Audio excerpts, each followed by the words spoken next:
ضرورت ایک ایسے نبی کی آئی کہ جس نے رب تعالیٰ کو دیکھا ہو، جس نے رب تعالیٰ کا دیدار کیا ہو۔ اب ایسے نبی کے لیے جناب آدم بھی دعا کرنے لگے، ربنا وَبَعَثْ فِيهِمْ رَسُولًا مِّنْهُمْ يَتْلُو عَلَيْهِمْ آیَاتِكَ۔ جناب ابراہیم بھی دعا کرنے لگے، جناب موسیٰ و عیسیٰ و یحییٰ و یعقوب و یونس و یوسف بھی دعائیں کرنے لگے، یا اللہ کوئی ایسا نبی بھیج کہ جس نے تجھے دیکھا ہو، جس نے تیرا دیدار کیا ہو۔ یا اللہ تیری توحید کی دلیلیں ساری خطرے کے اندر پڑ گئی ہیں، ہم جسے بھی تیری توحید کی دلیل دیتے ہیں وہ پہلا سوال یہ کرتا ہے، کیا رب تعالیٰ کے جلووں کا دیدار کیا ہے؟ کیا اس رب تعالیٰ کو دیکھا ہے؟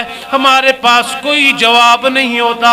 اللہ اکبر۔ پھر کرتے کرتے آخر کار وہ میرا تیرا نبی اس کائنات کے اندر جلوہ گر ہوئے، جس کے لیے کم و بیش 1,24,000 انبیاء دعائیں کرتے رہے، جس کا انتظار سارے انبیاء کرتے رہے کہ توحید کے اوپر کوئی واضح اور جامع دلیل بن جائے۔ آخر کار میرے نبی صلی اللہ علیہ وسلم معراج کی شب رب تعالیٰ کے جلووں کا دیدار کرنے کے بعد واپس آئے اقصیٰ میں، مسجد اقصیٰ میں انبیاء موجود ہیں، سارے انبیاء کی نگاہیں اس آمنہ کے لال کی طرف ہے، اس گنبد خضرا کے مقید کی طرف ہے۔ آدم بھی دیکھ رہے ہیں، ابراہیم بھی دیکھ رہے ہیں، جناب موسیٰ بھی دیکھ رہے ہیں، اور سارے انبیاء کی نظریں لگی ہوئی ہیں، اور سارے انبیاء یہ سوال کرتے ہیں، اے محمد عربی صلی اللہ علیہ وسلم یہ بتائیے کیا رب تعالیٰ کو دیکھا ہے؟ آپ نے جو جملہ فرمایا رأیت ربی فی احسن صورتی، میں نے اپنے رب تعالیٰ کو بڑی ہی احسن ترین صورت کے اندر دیکھا بھی ہے، جلووں کا دیدار بھی کیا ہے، رب تعالیٰ کا دیدار بھی کیا ہے۔ میرے دوستوں، میرے بزرگوں، گویا میرے نبی کو اللہ تعالیٰ نے جو معراج عطا فرمائی ہے، یہ سارے انبیاء کی توحید کے دعووں کے اوپر سب سے بڑی دلیل عطا فرمائی ہے۔ اللہ تعالیٰ نے گویا توحید کے اوپر سب سے بڑی دلیل بن کے معراج کو اللہ تعالیٰ نے عطا فرمایا۔ کیونکہ آپ جب تک کسی چیز کے بارے میں لاکھ بار کہتے رہیں، اگر آپ سے یہ سوال ہو کہ کیا آپ نے خود اس کو دیکھا ہے، تو آپ جب کہیں گے ہاں میں نے دیکھا ہے، پھر آپ کی بات جامع بھی ہوگی اور اس کے اندر اثر بھی ہوگا۔ مثلا میں اس کی چھوٹی سی مثال آپ کو دوں۔ کلاس کے اندر ایک ٹیچر اپنے بچوں کو پڑھا رہا ہے کمپیوٹر سے متعلق، اور وہ ان کو مختلف پروگراموں سے متعلق بتاتا ہے، اس کے اندر یہ بھی ہوتا ہے، کمپیوٹر میں یہ بھی ہوتا ہے، یہ سافٹ ویئر ہوتا ہے، یہ والی چیز ہوتی ہے، ایسی ونڈو ہوتی ہے، فلاں ساری چیزیں بتاتا ہے۔ کوئی طالب علم اٹھ کے سوال کرے، استاد جی تو آپ ایک کمپیوٹر دیکھا ہے؟ کہیں جی میں نے دیکھا تو نہیں ہے، میں نے سنا ہے، میں نے کہیں سے سنا ہے، میں نے کسی کتاب کے اندر پڑھا ہے کہ ایسا کمپیوٹر ہوتا ہے، اس کی ایسی ڈیوائس ہوتی ہے ایسا۔ وہ بچے کہیں گے استاد جی تو آپ ایک کمپیوٹر ڈٹھا ہی نہیں، اساں کے پڑھا سو۔ سمجھ آ رہی ہے نا جی؟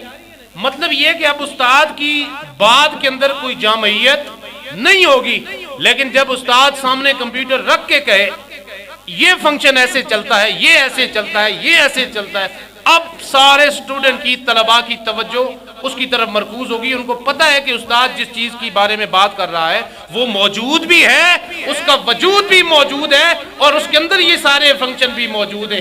انبیاء کرام جناب آدم سے عیسیٰ تک دلیلیں دیتے رہے اللہ موجود ہے، واللہ احد اللہ الصمد لم یلد ولم یولد ولم یکن لہ کفوا احد۔ لوگوں وہ اللہ موجود ہے، وہ اکیلا ہے، وہ بے نیاز ہے، نہ اس کی کوئی اولاد ہے اور نہ وہ کسی کی اولاد ہے اور نہ ہی اس کا کوئی ہمسر ہے۔ لوگوں نے کہا دلیل دیں، اب دلیل کے طور پہ وہ کیا پیش کرتے؟ وہ کہتے ہاں آؤ افلا ینظرون الی الابل کیف خلقت، دیکھو اللہ کہ افلا ینظرون الی الابل کیف خلقت، دیکھو اتنے بڑے اونٹ کی طرف کہ اللہ تعالیٰ نے اس کو کیسے بنایا، افلا ینظرون الی الابل کیف خلقت والی السماء کیف رفعت، آسمان کو دیکھو کہ اللہ تعالیٰ نے اتنا بڑا آسمان بغیر ستونوں کو کیسے بنا دیا، وَإِلَى السَّمَاءِ كَيْفَ خُلِقَتْ وَإِلَى الْجِبَالِ كَيْفَ رُفِعَتْ، اور دیکھو پہاڑوں کی طرف کہ اللہ تعالیٰ نے ان کو کیسے بنایا، یہ کائنات کا نظام، یہ نقشہ دیکھو اللہ تعالیٰ نے کیسے بنایا۔ ان لوگوں کی دلیل ایک ہی ہوتی، یہ جس خدا کے بارے میں آپ بات کر رہے ہیں یہ بتائیں کہ کیا آپ نے اس رب تعالیٰ کو دیکھا بھی ہے یا نہیں دیکھا؟ تو دیکھنے کی دلیل نہ ہونے کی وجہ سے حضرت نوح علیہ السلام کے بارے میں صرف آتا ہے کہ 950 سال تک اللہ کا یہ نبی تبلیغ کرتے رہے، بتاتے رہے لوگوں کو، بت پرستی سے منع کرتے، سورج پرستی سے منع کرتے، ستارہ پرستی سے منع کرتے، ہر چیز کے پجاری بیٹھے ہوئے تھے، لیکن 950 سال کی تبلیغ کے بعد صرف چند لوگوں نے اسلام قبول کیا۔ کتنے لوگوں نے؟ چند لوگوں نے۔ کیوں؟ وہاں پہ جو دلیل تھی وہ ان کی سمجھ میں ہی نہیں آئی۔ لیکن دوسری طرف اگر اللہ کے رسول صلی اللہ علیہ وسلم کی بات کی جائے، میرے نبی کو اللہ تعالیٰ نے معراج عطا فرمائی ہے، چند سالوں کے اندر اللہ کے رسول کی تبلیغ شروع ہوتی ہے، یعنی اگر ہم زندگی کا مطالعہ کریں 53 برس تک میرے رسول پاک صلی اللہ علیہ وسلم مکہ کے اندر رہے، 10 سال میرے تیرے نبی کے مدینے کے اندر رہے، اور یہ 10 سالوں کی تبلیغ کا اثر اتنا ہوا کہ میرا تیرا دین مدینے سے لے کے آپ کے ہندوستان اور برے صغیر تک پہنچ چکا تھا۔ کم و بیش 1,24,000 اور اس سے بھی زیادہ صحابہ کرام آخری حجۃ الوداع کے موقع پہ موجود تھے، اور ان میں سے بھی اکثر و بیشتر صحابہ وہ تھے جو مختلف علاقوں کے اندر، شام کے اندر، ایران کے اندر، بغداد کے اندر، اور آپ کے یہ برے صغیر کے اندر، مشرق وسطی تک وہ صحابہ کرام پہنچ چکے تھے جو اپنی تبلیغ کا انہوں نے سلسلہ شروع کر دیا تھا۔